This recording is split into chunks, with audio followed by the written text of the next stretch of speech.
Olá pessoal, aqui quem fala é o professor Reinaldo, mais um Papo Guaçu aqui. Esse programa tem como objetivo conversar com algumas personalidades da cidade para mostrar o olhar dessas pessoas e contar um pouco a sua história na cidade de Bugaçu. Hoje estamos aqui com o senhor Wagner Jorge, nascido dia 23/4, dia de São Jorge. Ele não quer colocar o ano, não tem problema. O importante é que estamos aqui com o nosso querido professor Wagner. Está dando um privilégio para esse programa aqui, para explicar um pouco a sua história, os seus trabalhos, os seus sonhos, que são mais importantes. Professor Wagner, obrigado, viu, por esse espaço. Eu que agradeço pela oportunidade, né, da gente estar dialogando, pautando aí em cima da arte, da educação. Isso. Professor, quando é que você veio morar em Bugaçu? Bom, na verdade eu sou de Cipó do Sul, sou do distrito mesmo, eu nasci em Cipó. Que legal. Meus familiares, tanto da parte paterna e materna, eles vieram junto com a questão da ferrovia, da construção da linha férrea. Então, a partir dali, eles passaram a conviver, né, em família, porque mais ou menos essa era a dinâmica, né, do funcionário que prestava serviço à empresa da linha férrea. Sorocabana? Exato. Então veio a família do meu pai, da minha mãe, morar tudo próximo à linha do trem, que ali é chamado da turma, que assim eles tinham esse nome. E eles se conheceram, casaram, e eu nasci em Cipó. Eu sou cipoense. Então quer dizer que seu pai foi ferroviário? Ele trabalhou, né? O meu avô. Seu avô? Meu avô, meus avós, os dois. Então eles chegaram aqui na década de 60? Junto com a formação do Cipó. Né, tá. com essa chegada da linha férrea. O sobrenome da família lá no Cipó? Então, da parte do meu pai é Araújo, né, que vem da região Nordeste. Tá. Já da minha mãe já é paulista e mineiro, e a Ferreira, né, já também com essa questão da linha férrea. Legal. E assim, a família veio pra cá pra trabalhar e tal, mas com certeza teve outras coisas que seguraram a família na cidade. Você deve ter escutado dos seus avós, dos seus pais, não foi só o trabalho. Teve outras coisas que seguraram a família na cidade de Bugaçu? Eu acredito que eles são fruto já dessa saída das suas origens em busca de um território, né, para a construção da família. Então, como a minha família, tanto do lado do pai e da mãe, participaram dessa construção do bairro. Então, ali foi tudo concomitante, né, junto com as famílias tradicionais. Então é a origem. Né? Bem na região, é na região central? Eu sou do distrito mesmo, eu moro paralelo à linha do trem. Que legal. Eu sou uma pessoa que até eu preciso resgatar as minhas funções enquanto ator neste bairro, porque poucos me conhecem nessa função. Né? E assim também como professor. Agora que eu retornei a Cipó lecionando e estou restabelecendo laços, né? Porque agora são novas pessoas por lá. Vamos lá falar um pouco de você agora. Né? Você viveu sua infância aqui na cidade de Bugaçu, no bairro do Cipó. E o que tinha na sua infância que você adorava fazer, gostava de fazer, ou até não gostava de fazer, que hoje você não vê nas infâncias, na infância da molecada de hoje na cidade de Bugaçu? Então vai ficar aí uma dica, né, da idade. Eu sou da geração de 80.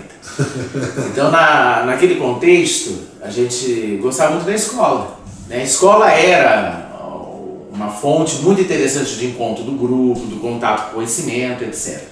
E, por consequência, eu me apaixonei por aquela estrutura. Então eu saio da escola, no ensino médio, sem dúvida alguma de ser professor.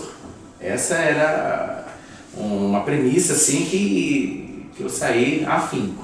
Né? Então eu saio, né, da minha educação básica da escola e vivo até hoje dentro da escola. E neste processo todo que eu conheci a arte com mais qualidade, com mais finco, e aí fui desenvolvendo o meu outro trabalho, que é o de ator. Sei. Então, assim, na sua infância, você teve uma relação maior com a escola. Com a escola. E hoje você vê essa molecada de hoje tendo essa relação que você teve lá atrás ou não? Olha, é um risco, né, até esse meu pensamento, né, mas eu acho que a gente anda um pouco na contramão, né, as políticas públicas. Porque eles gostam de estar lá, é interessante, porque são pessoas, são jovens, está lá a faixa etária deles, etc. Mas a gente tem uma carga horária grande e tem uma mesma estrutura de muito tempo. né? Então, por mais que fale que a tecnologia está lá, né, o acesso à internet e tal, mas tudo isso é muito difícil, é muito limitante, né? Os recursos ainda não vão conseguir suprir. A gente está no estado de São Paulo, que é a maior rede de ensino do país. Então, algumas premissas da educação ainda não conseguiram ser consolidadas, né? Existem sim escolas com muito sucesso, né, que desempenham, desdobram projetos dessa espécie.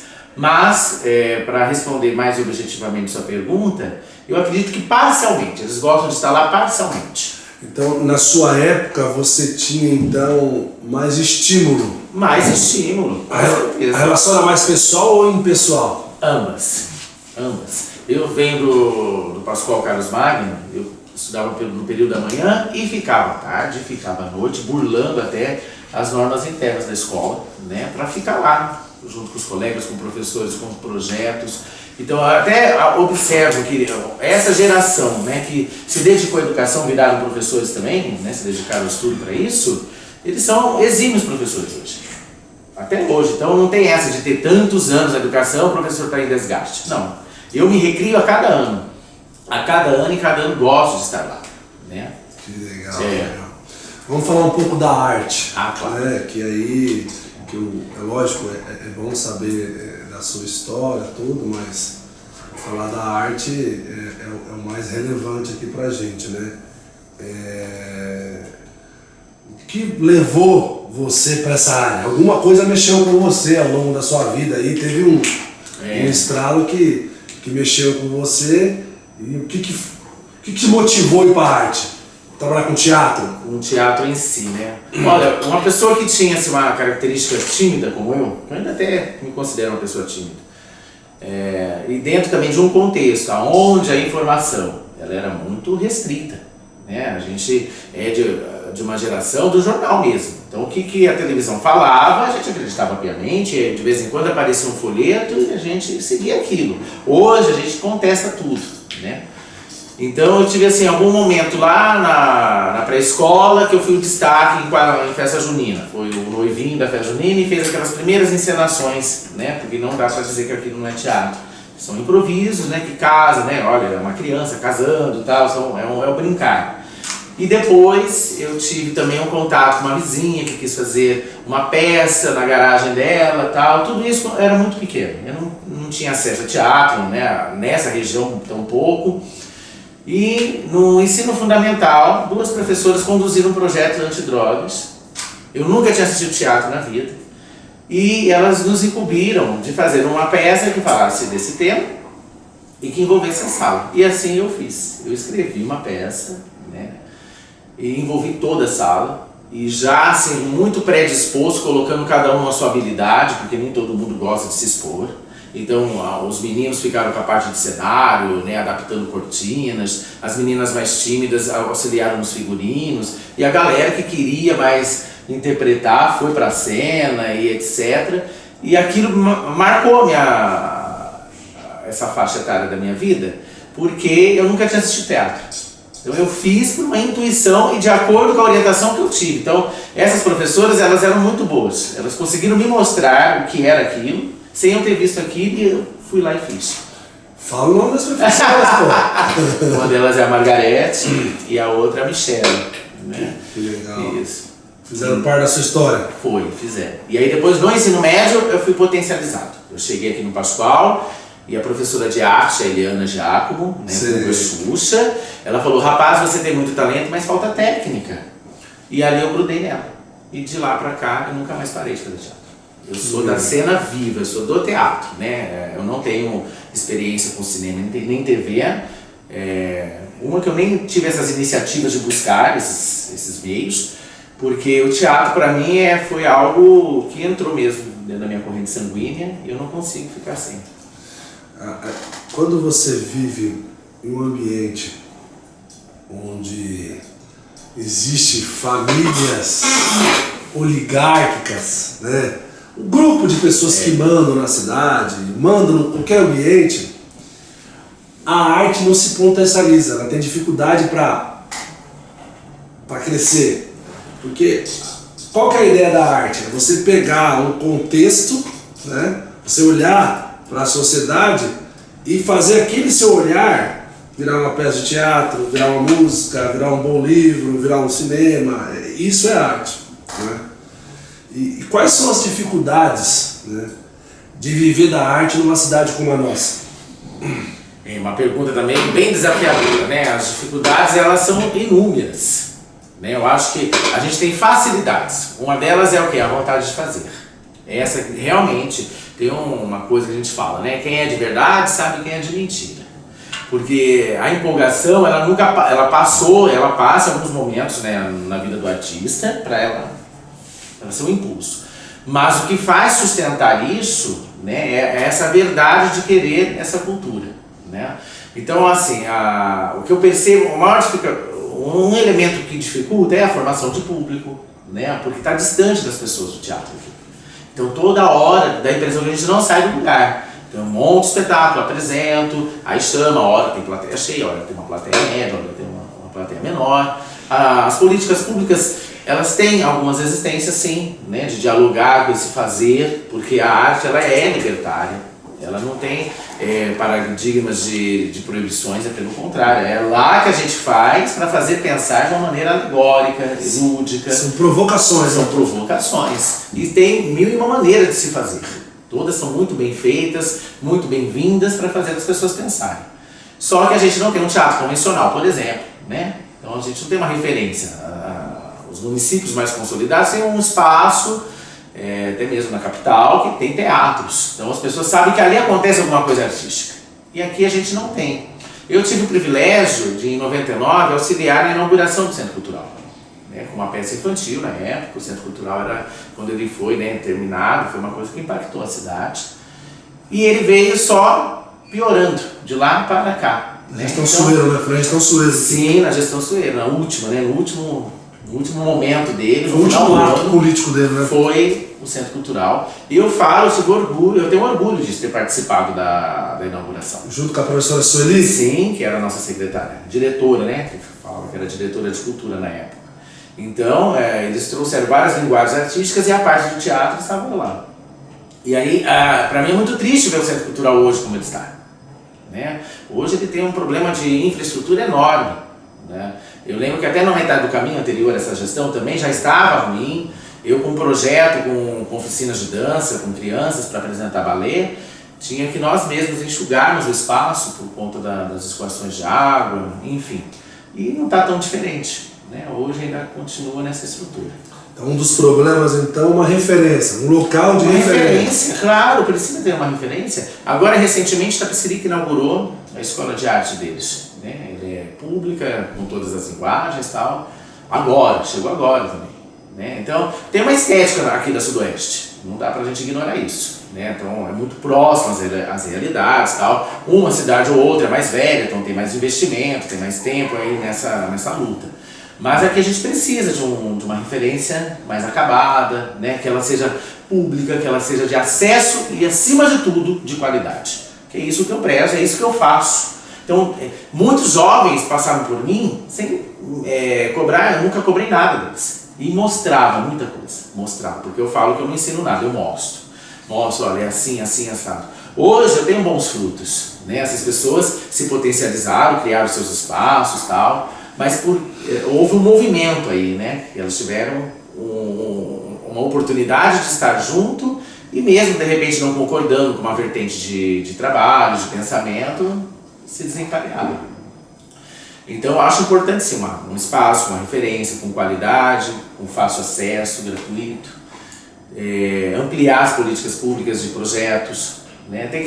Aqui é uma região que tem que formar toda hora tudo. Toda hora e tudo em contínua manutenção, não pode parar. Não adianta passar aqui um espetáculo por um mês, uma semana, né? Você passou, mas tem que estar lá, tem que continuar isso. Para dar vida, né? Para dar vida. E para vir novas pessoas e fazer de outras maneiras, né? Tem que entrar também no discurso, porque hoje se você pergunta, as pessoas falam que da saúde. A educação, o emprego. Luz. A saúde, a educação, o emprego. Aí depois, quem tem, né, as mobilidades, né, de carro, ônibus, que precisa usar isso, aí critica a pavimentação.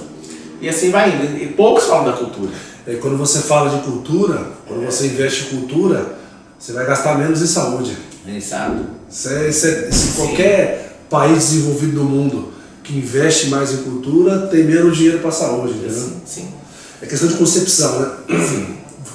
Você já fez várias peças aqui na cidade, né?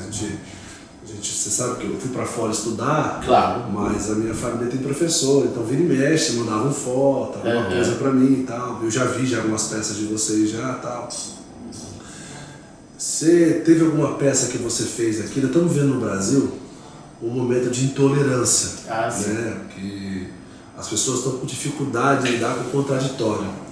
Você já fez alguma peça aqui na cidade de Embu-Guaçu que você sofreu algum tipo de retaliação? Não, eu não sofri. E assim, às vezes as pessoas me questionam por que o meu coletivo não tem uma linha definida de trabalho. Porque às vezes as pessoas montam seus grupos de acordo com a realidade local e sai uma linha de trabalho, né? Primeiro que eu não tenho dramaturgo, eu não escrevo. Né? Eu valorizo os textos já consagrados, eu faço adaptações, adequações, etc. E segundo, o que eu prezo aqui em Embu-Guaçu sempre foi a formação de público. Já que esse público não consegue ou não vai por diversas razões ao teatro, então eu monto diversas linhas de teatro e apresento ao público. Então eu já montei musicais, já montei trabalhos biográficos, com a Clara Nunes, por exemplo, que é um trabalho lindíssimo. Já montei peças menores que falavam de questões da saúde mental, já montei teatro infantil, uma diversidade. Então, pelo conteúdo, pela forma e não. Talvez, assim, a gente não é responsável também pelo que passa na mente das pessoas, né? Eu falo que hoje o único papel que eu ainda não interpretei é nu, que já está engatilhado esse próximo projeto, mas não pela forma do nu, mas porque esse nu é cênico e ele vai fazer sentido na peça, né? Não é o contrário as questões. E eu fiz aqui uma releitura da Gaiola das Loucas, por exemplo, que era uma peça de temática LGBT, que teve uma característica de musical, né? E foi bem aceita na cidade e tal. Porque tem uma coisa, professor, que é assim, quando a gente faz um discurso direto, como a gente está fazendo agora, né, depois aí embaixo do nosso vídeo pode surgir várias provocações, uns comentários, elogios, etc. Porque o recado está muito claro e as pessoas, às vezes, elas individualizam o discurso, trazem para ela e vão lá já se defendendo e atacando. Agora, na arte, querendo ou não, a gente está dentro de uma redoma. Né? Então, é diferente quando eu tenho um determinado tema que eu coloco dentro de uma linguagem artística e comunico. Porque as pessoas olham aquilo e falam, está fazendo teatro e tal. Eu estou fazendo pensar, mas não tem uma agressão direta. Né? Porque é tão mágico a questão, você está lá no palco, está livre, está de peito aberto, você tem uma plateia à frente. Não tem nada que impeça de alguém levantar dali e te abordar em cena. Então, as coisas se dão automaticamente, que cada um sabe o seu local. Bem democrático. Então eu estou aqui, estou assistindo, eu estou vendo e está passando os conteúdos, eu estou interagindo. Então a arte, esse é o medo das pessoas com a arte. Porque ela é sim perigosa, ela faz você pensar muito rápido. Claro e objetivo. Claro e objetivo, sem ser dentro de um discurso direto. Porque é diferente eu fazer um personagem como político, por exemplo, né, a gente tem vários textos interessantes que tem esse tipo de situação, e vou lá e falo. E outra coisa é você assumir, né, o palco, o microfone, sem ser um personagem, é você. E fala. Então, às vezes a mensagem ela fica mais reforçada quando está lá na arte. Né? Seja ela qual for, porque temos uma vertente. Né? Você está livre lá, né? Você está livre. E está provocando e está fazendo pensar. No espetáculo, então, graças a Deus, todos, o pessoal, o público que atendeu esse serviço que você prestou para a cidade, respeitaram e tal? Respeitaram, sim. Uma crítica ou outra pode ter, não tem problema, mas na hora do evento... Sim, é porque tem assim, olha, eu trabalho com a possibilidade, eu sou de Augusto Boal, Paulo Freire, né? Essa é a minha vertente de concepção, onde eu me alimento com as matrizes de teatro.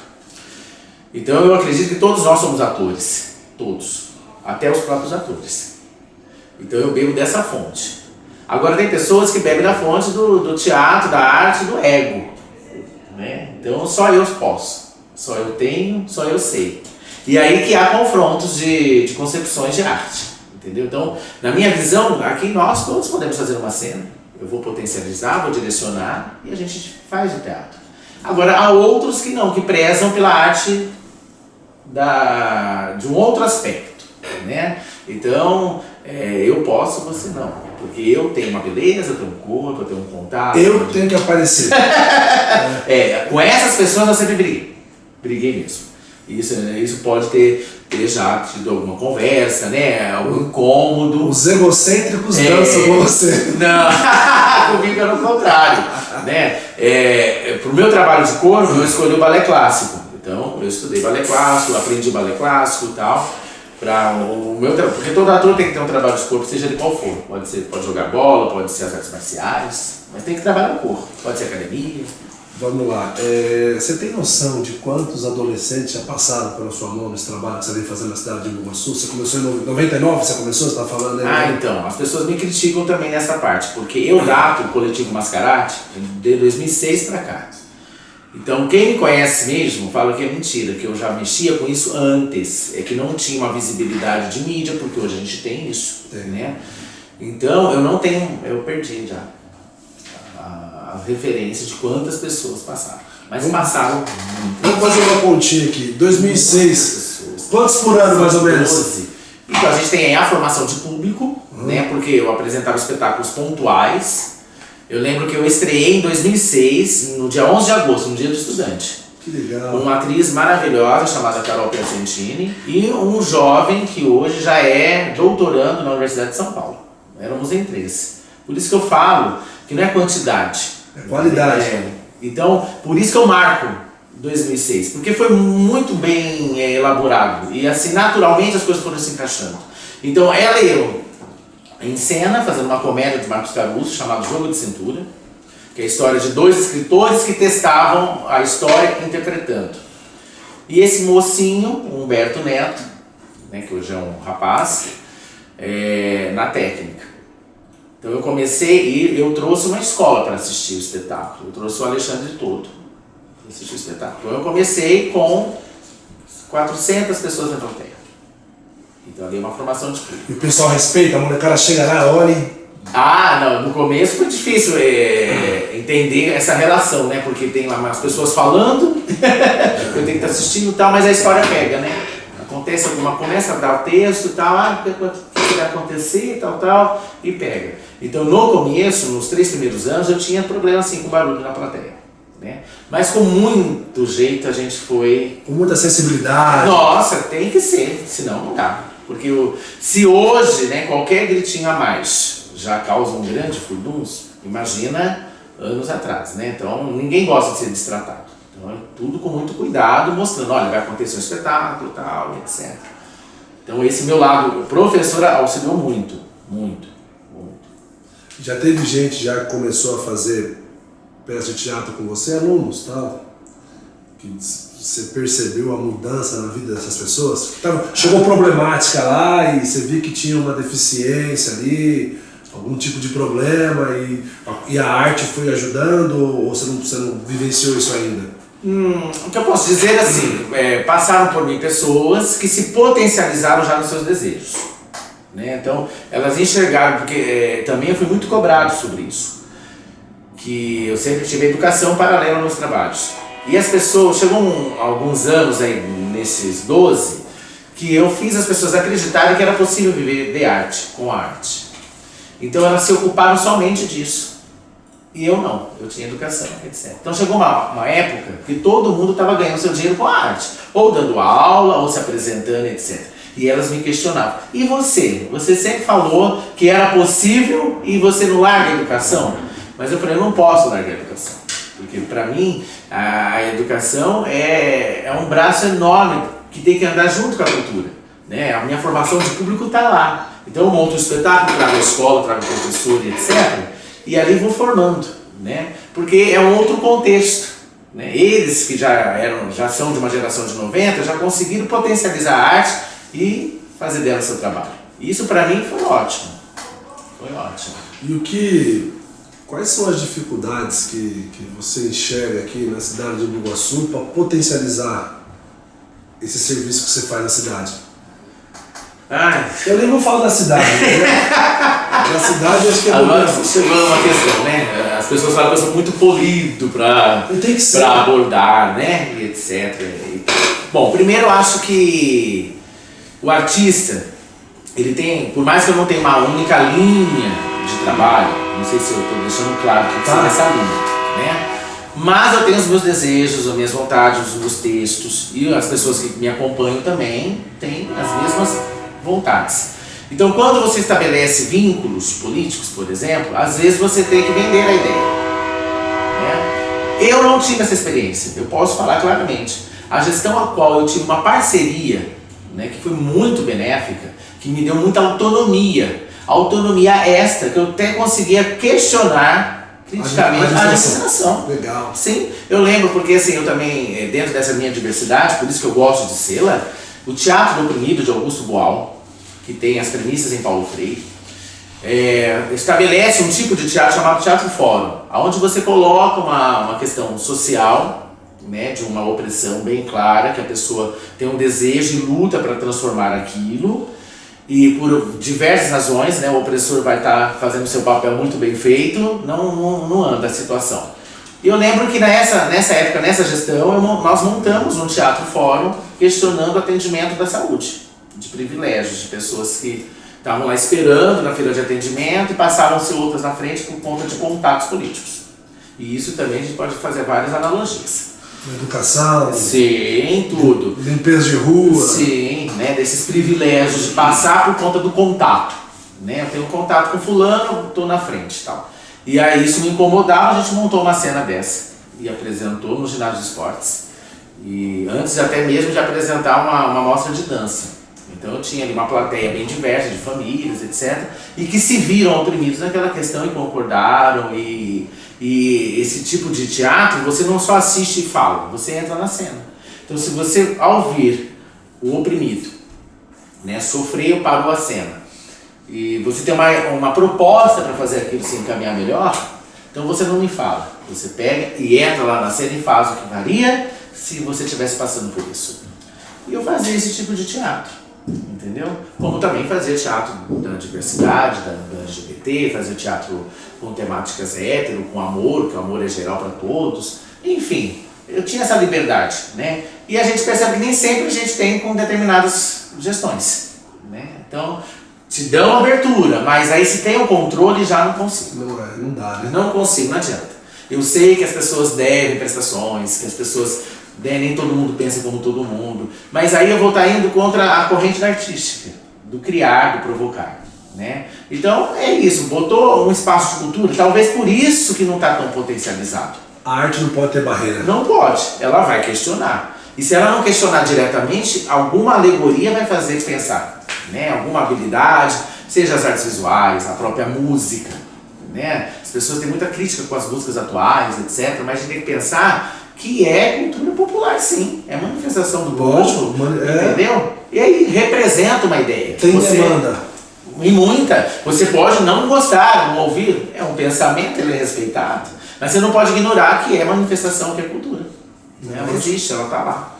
Qual foi teve várias peças de teatro que você fez aqui, mas teve alguma que te marcou, que essas peças aqui mexeu comigo, professor? Uma peça que mexeu comigo?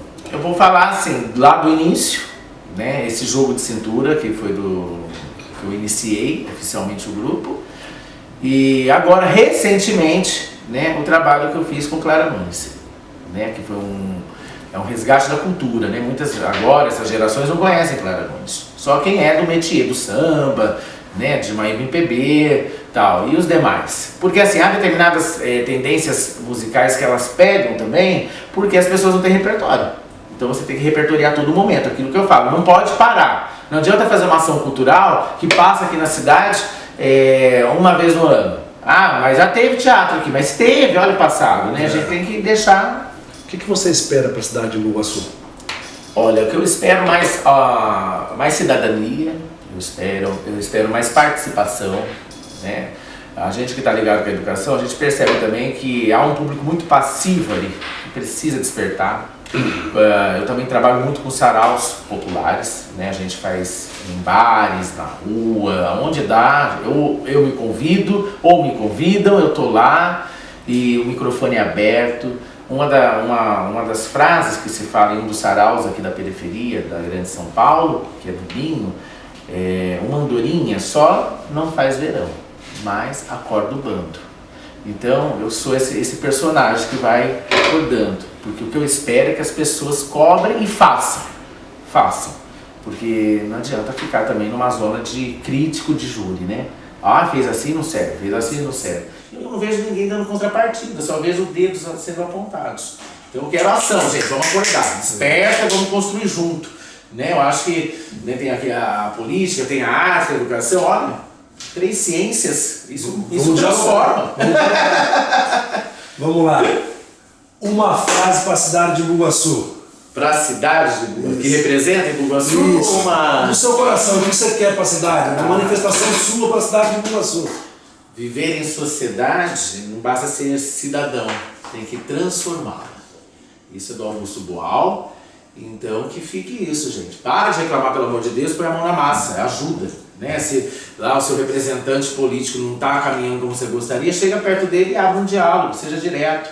Né? As pessoas têm mania de ficar transferindo coisas, chega de transferir, tudo somos nós. Então eu faço parte dessa cidade, como educador e ator, e vou fazendo a minha parte, eu não paro de trabalhar. Tem hora que eu trabalho muito, com muitas peças, tem hora que eu trabalho com menos peças, mas eu nunca parei. Pessoal, agradecer você acompanhando no Papo Guaçu, e teremos mais novidades. Professor Wagner, obrigado pela oportunidade. Valeu, Valeu, galera, abraço.